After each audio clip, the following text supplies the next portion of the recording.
Welcome students in my class. Today is your Hindi class. This video is for class 7th, uh, chapter 15 and chapter name is 21 दिन की आज़ादी 1857 का महासंग्राम. This chapter is very important for our information या knowledge. ये chapter हमारे knowledge के लिए बहुत ज़्यादा ही इम्पॉर्टेंट है. एक निबंध लिखी गई है 1857 के महासंग्राम के समय के विशेष बिंदुओं पर नज़र रखते हुए इस निबंध की रचना की गई है. 1857 सबसे पहले मैं बताना चाहूँगी स्टूडेंट्स, 1857 का विद्रोह यूं ही नहीं हुआ. उस विद्रोह को भड़काने में या उस विद्रोह का छोटी लड़ाइयों का विद्रोह रूप एक भयानक विद्रोह का रूप धारण करने में बहुत सारी छोटी छोटी कारणें हमें यहाँ तक पहुँचाती हैं. ये बिना कारण किसी प्रकार का विद्रोह भड़क उठना तो असंभव है. तो यहाँ पे भी 1857 की जो महासंग्राम हुआ, इसमें भी हमारे बहुत से ऐसे कारण हैं जो इसके ज़िम्मेदार हुए और हमारे किसान भाइयों और भारतीयों को इतना उद्वेलित किया, इतना ज़्यादा उन्हें आक्रोशित किया कि अंग्रेज़ों के खिलाफ वो एक विद्रोह का रूप धारण कर लेता है.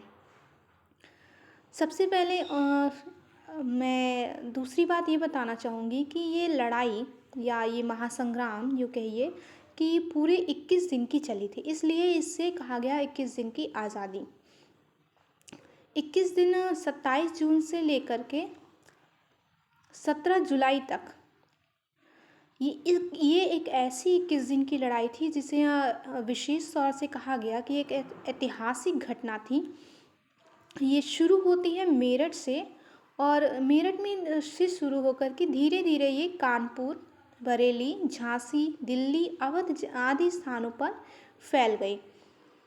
क्रांति की पहल. तीसरी बात मैं ये बतानी चाहूँगी स्टूडेंट्स, इस पाठ को प्रारंभ करने के पूर्व में बहुत सारे मुख्य बिंदुओं को इसलिए बता रही हूँ क्योंकि 1857 की क्रांति कोई असाधारण क्रांति नहीं थी. 21 दिन तक लगातार मैदान में दोनों तरफ से योद्धाओं का इस प्रकार से लड़ाई करना असंभव कार्य था, बट इसे उन्होंने संभव किया.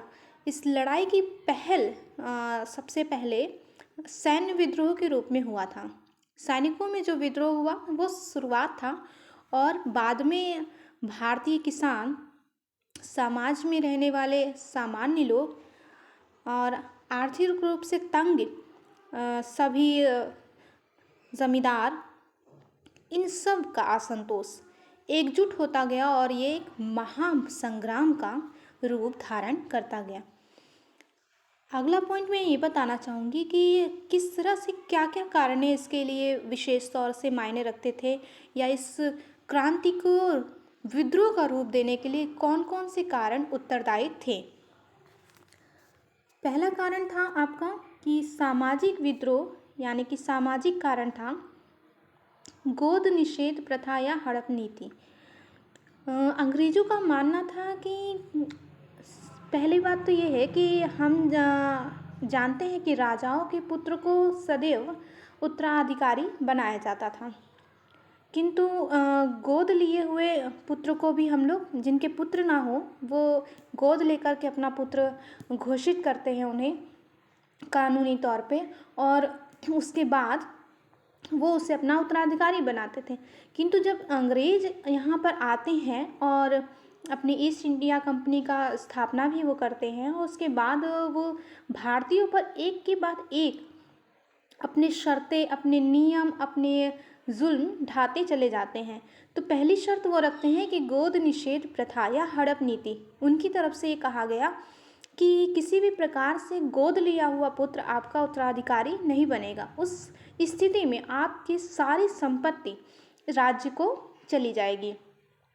गोद निषेध प्रथा को इन्होंने, गोद लेने की प्रथा को इन्होंने यहाँ से एक तरह से कह लीजिए कि बंद करने का प्रबंध किया कि कोई भी माता जिनके पुत्र ना हो वो गोद ना ले सके. और हड़प नीति कहने का तात्पर्य यहाँ पे होगा कि एक तरह से ये कह लीजिए कि बच्चों यहाँ पे गोद प्रथा को निषेध करते हुए और उसकी सारी संपत्ति को राज्य को चली जाए, इसका मतलब है कि अंग्रेजी राज्य को चला जाएगा। दूसरा कारण इनका था कि ईसाई धर्म अपनाने के लिए ये पूर्ण प्रयास करते थे कि प्रत्येक भारतीय ईसाई धर्म को अपनाए। ईसाई धर्म के अपनाने पर ही वो अपने पूर्वजों की संपत्ति में हकदार बन सकते थे।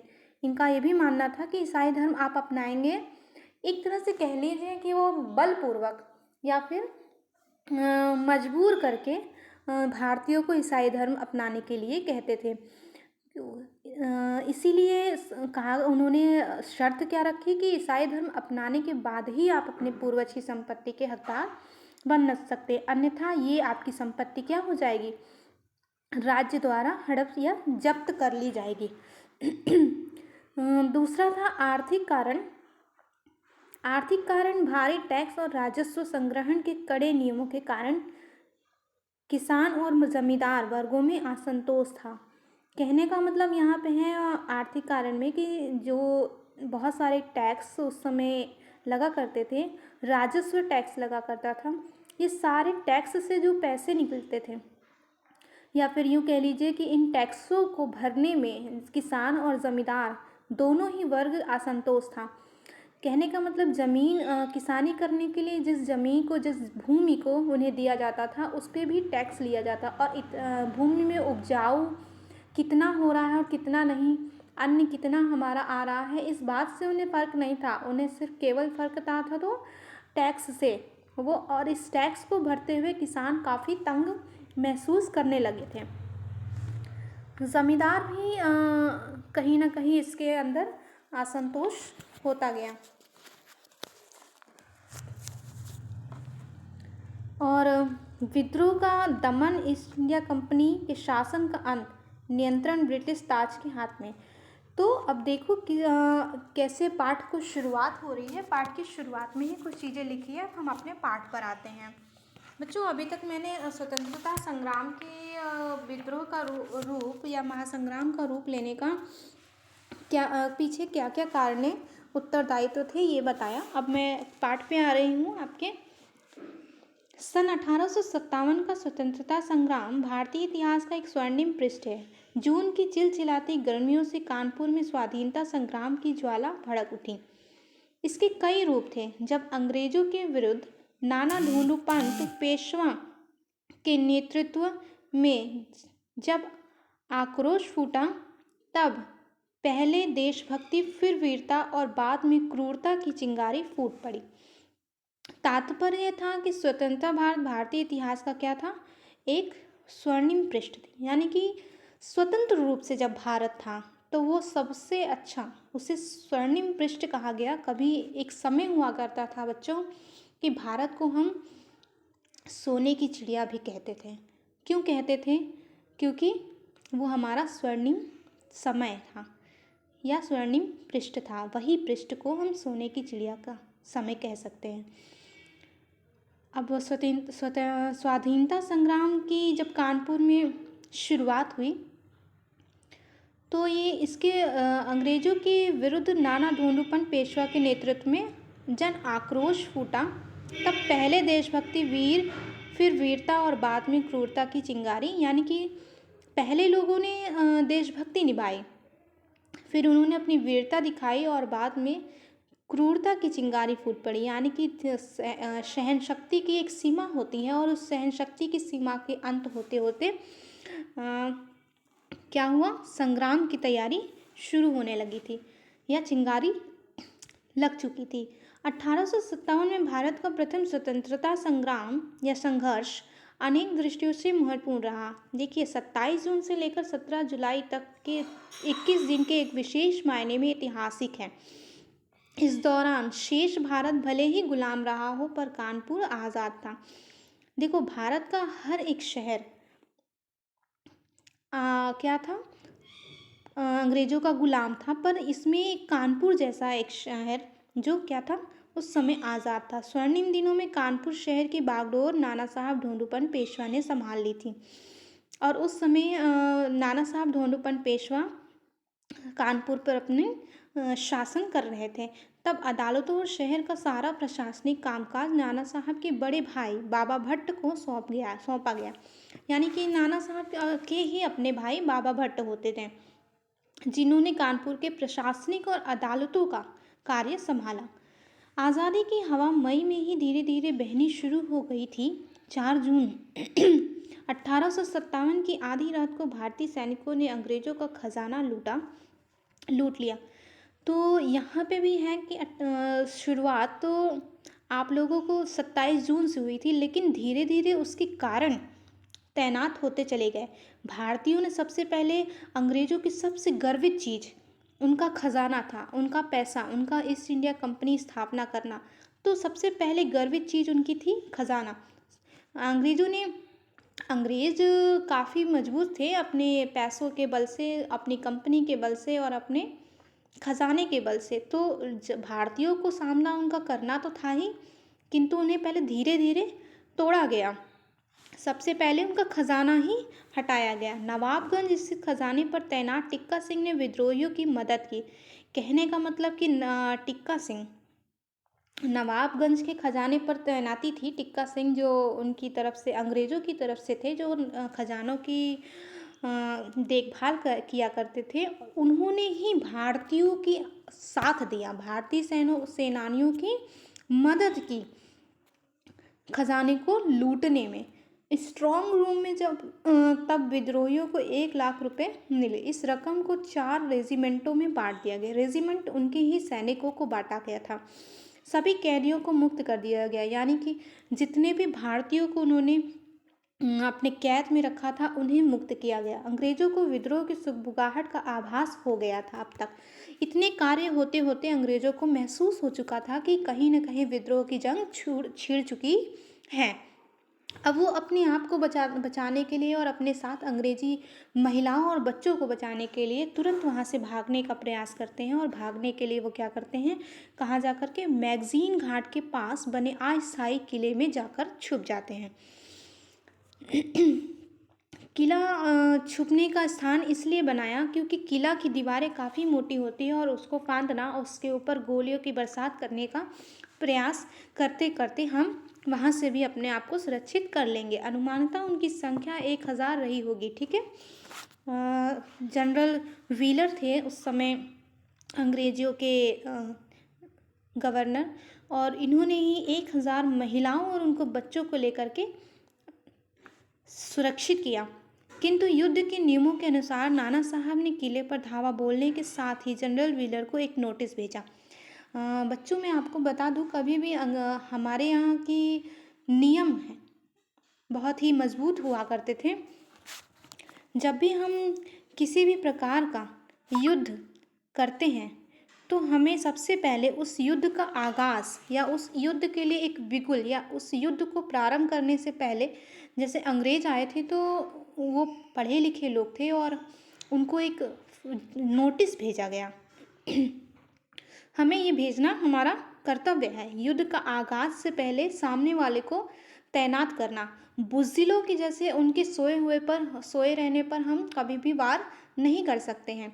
हमें जब भी लड़ाई करनी है तो सशर्त और सनियम, आपको नियम के साथ लड़ाई करनी होती है। तो यहाँ का नियम था एक नोटिस भेजना, क्योंकि अंग्रेज पढ़े हुए थे इसलिए उनको नोटिस भेजा गया।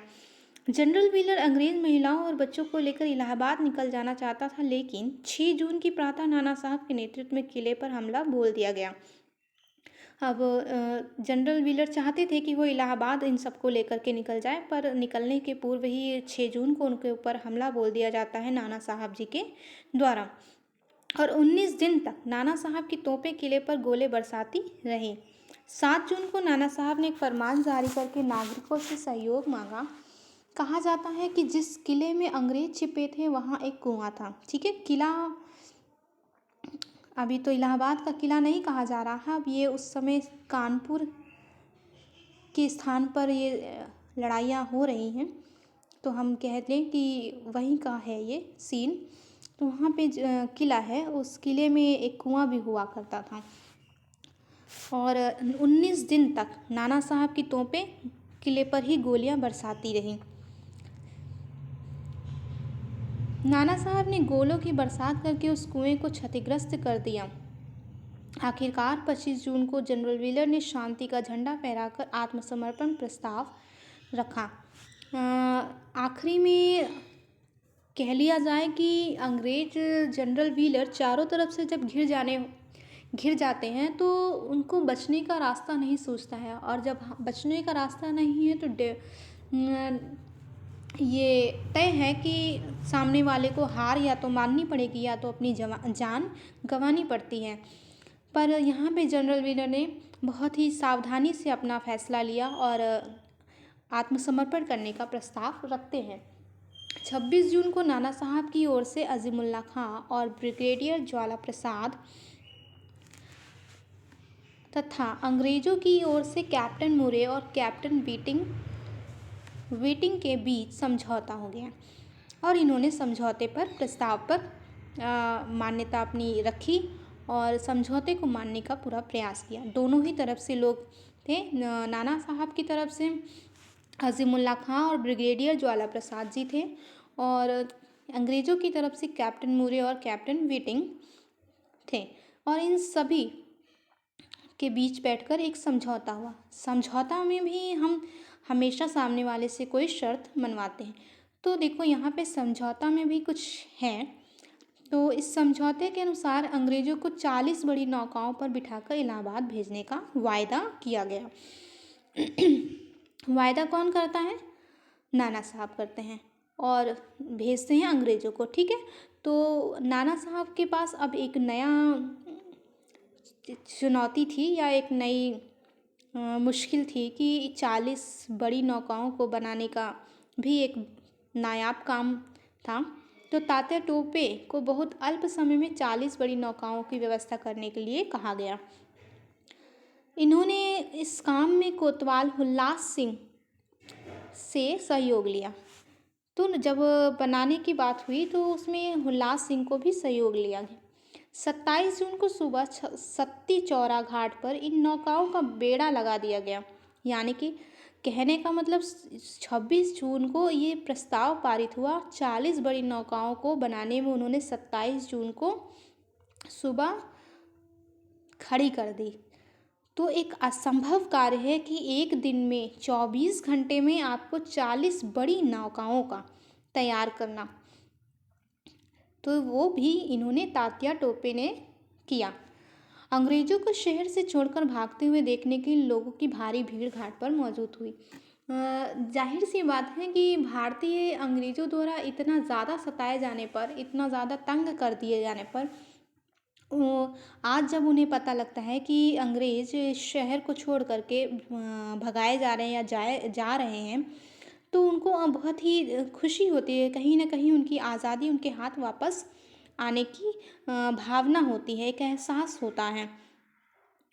वो उसी अपनी आँखों से वो देखना चाहते थे इस ऐसा मनोरम दृश्य। कहीं अंग्रेज़ों का जाना भारतीयों के लिए सबसे मनोरम दृश्य था, और उस दृश्य को देखने के लिए भारी भीड़ घाट पर पहुंच जाती है। तात्या टोपे ने सुरक्षा हेतु गारद भी लगाई थी। इस सुरक्षा ड्यूटी में कुछ ऐसे सिपाही भी थे जो अंग्रेज़ों के जुल्म के शिकार हुए थे। अंग्रेज़ों को पूरी तरह से इलाहाबाद तक पहुंचाने की ड्यूटी थी, तो उस ड्यूटी में कुछ सैनिक बल भी लगाए गए थे जिससे कि वो सुरक्षित रूप से हमारे दिए द्वारा समझौते में वायदा को पूरा भी हो जाए और वो सुरक्षित अपनी जगह पहुंच जाए। किंतु उसी में सुरक्षा टीम जो बनाई गई थी उसमें कुछ अंग्रेज़ों द्वारा ही जुल्म के शिकार हुए भारतीय नाविक भी थे। तो उनमें द्वेष और बदले की भावना कूट कूट कर भरी हुई थी। जैसे ही नावों का काफिला आगे बढ़ा, एक सिपाही ने बिगुल बजा दिया। कहने का मतलब यहाँ तात्पर्य यहाँ पे है कि जो अंग्रेज़ों द्वारा जुल्म का शिकार हुए थे, उन्हें आज एक सुनहरा मौका मिला कि इन अंग्रेज़ों से बदला लिया जाए। कहीं ना कहीं हमारे अंदर भी द्वेष अंग्रेज़ों के खिलाफ़ है, किंतु बच्चों मैं इस पाठ को पढ़ाते वक़्त इस आप लोगों को जितना भी अंग्रेज़ों के खिलाफ़ भारतीयों की तरफ से बातें बता रही हूँ, तो आप अंग्रेज़ों के खिलाफ़ कभी भी नहीं खड़े होंगे। पाठ है, पाठ को पाठ की तरह और समय के अनुसार आज अंग्रेज हमारे ऊपर नहीं कोई अत्याचार कर रहे हैं, क्योंकि हमारे पूर्वजों ने इतना अच्छा संग्राम किया था। तो अंग्रेज भी कहीं ना केवल उनके अत्याचार ही ऐसे थे जिसकी वजह से वो यूँ कह लीजिए कि आप हम पसंद नहीं करते उन्हें। लेकिन एक चीज़ बता दूँ कि अंग्रेज ही एक ऐसे थे जिन्होंने हमारे यहाँ अंग्रेजी की पढ़ाई या फिर यूँ कह लीजिए कि पढ़ाई के मामले में जो प्रोग्रेस दिखाई गई थी वो अंग्रेज़ों के समय से ही आई। खड़ी बोली ईस्ट इंडिया कंपनी जब यहाँ पे स्थापना की गई 1801 में, तो 1801 में जब ईस्ट इंडिया कंपनी स्थापना की गई तो वहीं से हिंदी भाषा और हिंदी भाषा की खड़ी बोली का प्रयोग इसी ईस्ट इंडिया कंपनी से प्रारंभ हुआ था, जो आज हमें अपनी किताबों में भी मिला करता है। तो शुक्रिया भी है उन अंग्रेज़ों के लिए कि कई ऐसी चीज़ें वो हमारे लिए छोड़ भी गए हैं, कई ऐसी सीख, कई ऐसे नियम, कई ऐसे कंपनी या कई ऐसे रोज़गार, शिक्षा, हर एक क्षेत्र को उन्होंने हमें एक नई दिशा दिखाया। हम भारतीय क्या करते थे, केवल किसानी और किसानी के बल पर हम हमेशा अपने सारे कार्य कर जाते थे। किंतु अगर हमें देखा जाए, अगर हर सिक्के के दो पहलू होते हैं, अच्छा और बुरा, तो इसमें अंग्रेज़ों की हमने सिर्फ बुराइयों को क्यों देखा, उनकी अच्छाइयों को क्यों नहीं देखा। हमें उनकी अच्छाइयों को भी देखना चाहिए, उसे नज़रअंदाज नहीं करना चाहिए। अगर कोई भी इंसान आपके साथ अच्छा करता है तो कहीं ना कहीं उसकी बुरी फैक्ट भी होंगे, अगर कोई इंसान आपके साथ बुरा करता है तो उसका कहीं ना कहीं अच्छे फैक्ट्स भी होंगे। तो जब भी देखो बच्चों, तो दोनों साइड की चीज़ों को देखो। यहाँ पे ठीक है अंग्रेज इस समय गलत है, किंतु हमारे लिए क्या कर गए, क्या छोड़ गए, उसका अनुमान आप स्वतः लगा सकते हो। वापस आ जाओ अपने इस पाठ पर। जब अंग्रेज़ों में सिपाहियों में या नाविकों में बदले की भावना कूट-कूट भरी हुई थी। जैसे ही नावों का काफिला आगे बढ़ा, एक सिपाही ने बिगुल बजा दिया। बिगुल बजते ही नावों के मल्लाह घबराकर नावों से कूदकर भाग गए। तात्पर्य ये था कि पहले से इनकी योजना रही होगी कि बिगुल बजते ही हमारे भारतीय सैनिक पानी में कूदकर अपना तैरकर निकल जाएंगे और हम इन अंग्रेज़ों पर ताबड़तोड़ गोलियां चलनी शुरू हो जाती है। तो अंग्रेज़ों को वहीं पर इन लोगों ने मार ख़त्म करने का योजना तैयार रखा था और यही होता भी है। चारों तरफ अफरा तफरी मच गई। उस समय नाना साहब सवादा कोठी पर थे। सवादा कोठी उनकी नाना साहब की बनी थी, जिस पे वो रहा करते थे। सामूहिक हत्याकांड की सूचना पाकर वे शीघ्रता से घाट पर पहुंचे और फायरिंग रुकवाई। जैसे ही उन्होंने देखा कि इतनी भारी मात्रा में उन्हें सूचना मिली कि इस तरीके से अंग्रेज़ों पर गोलियां चलाई जा रही है, तो उन्हें तुरंत अपने वायदा याद आता है जो समझौते के दौरान उन्होंने किया था। वो फ़ौरन उस घाट पर पहुंचते हैं और फायरिंग रुकवाते हैं। रुकवाने पर उन्हें 125 अंग्रेज स्त्रियों व बच्चों को ही बचा सके। इस हत्याकांड के कारण ही बाद में अंग्रेज़ों ने इस घाट का नाम मैस्कर घाट रखा। इस घाट और सवादा कोठी से लाकर लगभग 200 अंग्रेज़ों को बीबी घर में कैद रखा गया था। इनमें औरतें और बच्चे भी थे।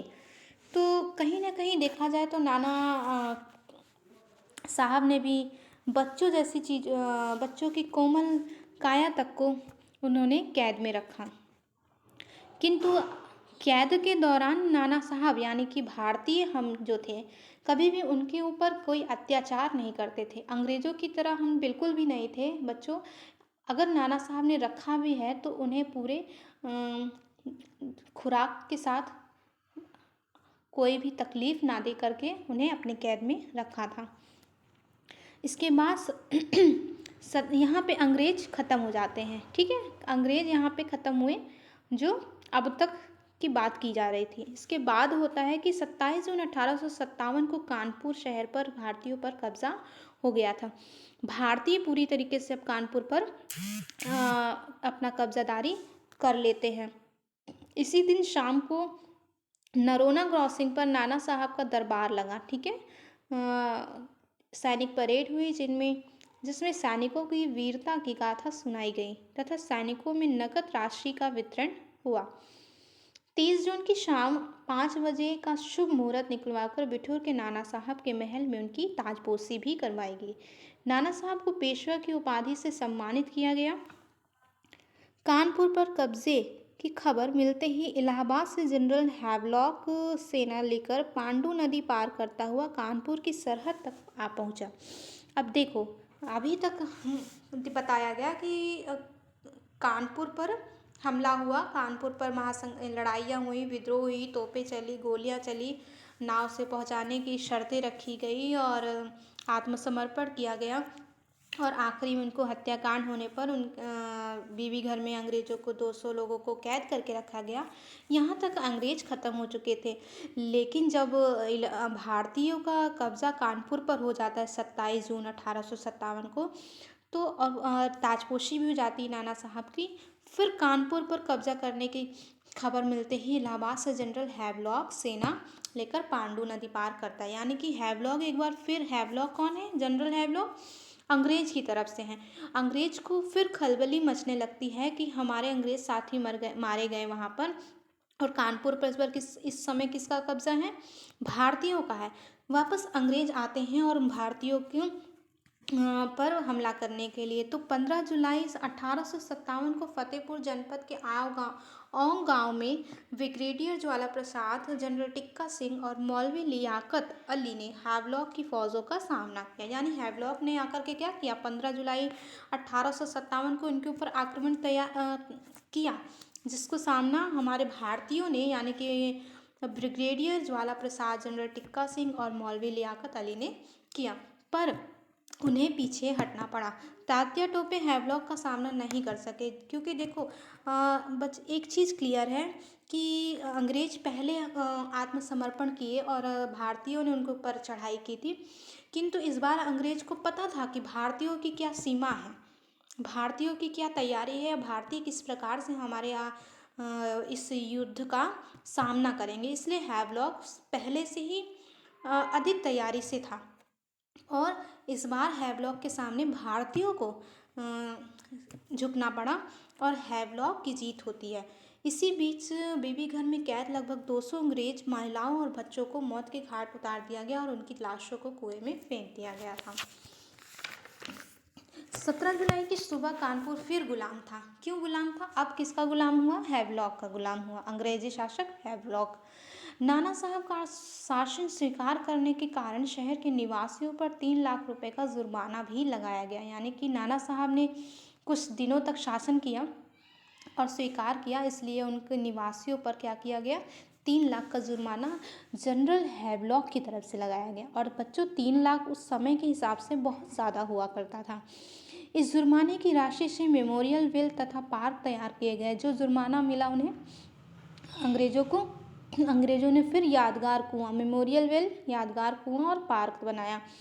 इसे अब नाना राव पार्क के नाम से जाना जाता है। नाना साहब के समय से लिया गया, तो इसलिए नाना राव पार्क उसका नाम रखा गया। 20 जुलाई को ब्रिगेडियर नील कानपुर पहुंचा। 25 जुलाई को जनरल हैवलॉक ब्रिगेडियर नील को सेना की कमान सौंपकर कूच कर गया।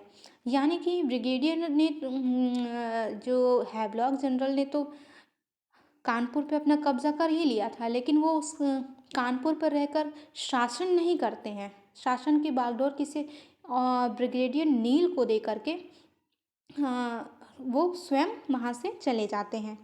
इस तरह से 1857 की लड़ाई मैं आपको बता दूं कि इस महासंग्राम का परिणाम भी यही निकलता है कि विद्रोह का दमन होता है। यहाँ पे विद्रोहियों का विद्रोह खत्म होता है। ईस्ट इंडिया कंपनी के शासन का अंत, यानी कि जो ईस्ट इंडिया कंपनी लेकर के अंग्रेज आते हैं उनका अंत हो जाता है, नियंत्रण ब्रिटिश ताज के हाथ में हो जाता है। वापस से नियंत्रण ब्रिटिश ताज के हाथ में हो जाता है।